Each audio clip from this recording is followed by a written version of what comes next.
ఇప్పుడే జీ5 app download చేయండి. చూడండి మీ ఫేవరెట్ టీవీ షోస్ ఎప్పుడైనా ఎక్కడైనా. నువ్వన్నది నిజమే సీత. మహాలక్ష్మి కష్టపడి ఇన్ని వంటలు చేయటానికి కారణం ఒకటుంది.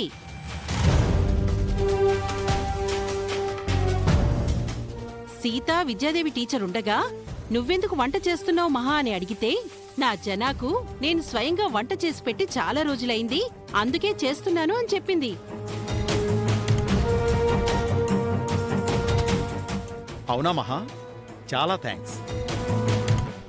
అన్నయ్య కోసం మహా వదిన ఇన్ని వంటకాలు చేసిందా? చాలా గ్రేట్. నా భర్తకి నేను వండి పెట్టడం కూడా గొప్పేనా గిరి? భార్యగా అది నా బాధ్యత. మావయ్యను వంటలతో కొట్టాలని మహాలక్ష్మి అత్తయ్య ప్రయత్నిస్తుందత్తమ్మా. అర్థమైంది సీత. తల్లి కడుపు చూస్తుంది, పెళ్ళాం జేబు చూస్తుంది అని అంటారు. కాని మహా జనాభావకి ఒకేసారి భార్యగాను తల్లిగాను ఉండగలదు.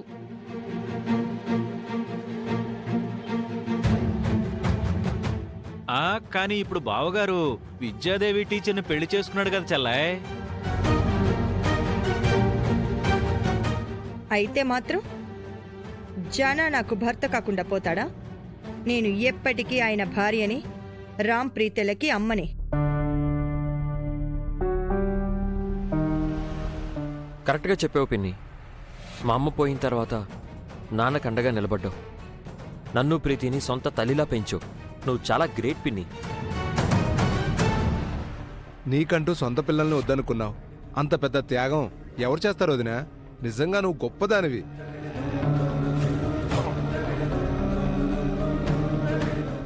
సుమతక్క పోయాక మహా ఆదుకుంది కాబట్టే ఈ కుటుంబం ఇప్పుడిలా ఉంది.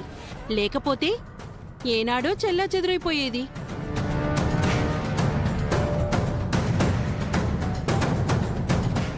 ఇది భోజనం సీన్లా లేదు, మహాలక్ష్మి భజన సీన్లా ఉంది. మీరంతా చెప్పింది అక్షర సత్యం. మహా వల్లే ఈరోజు అందరం ఇంత ఆనందంగా ఉన్నాం. అందరం కలిసి భోంచేద్దాం. కూర్చో మహా.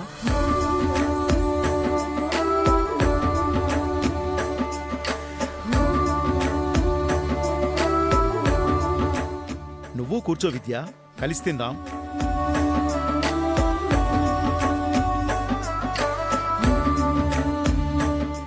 ఈరోజు నేను భోంచేయనండి, ఉపవాసం.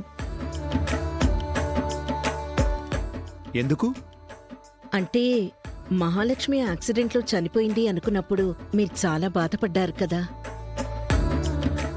తను క్షేమంగా ప్రాణాలతో తిరిగొస్తే 11 శనివారాలు రాత్రిపూట ఉపవాసం ఉంటానని దేవుడికి మొక్కుకున్నాను.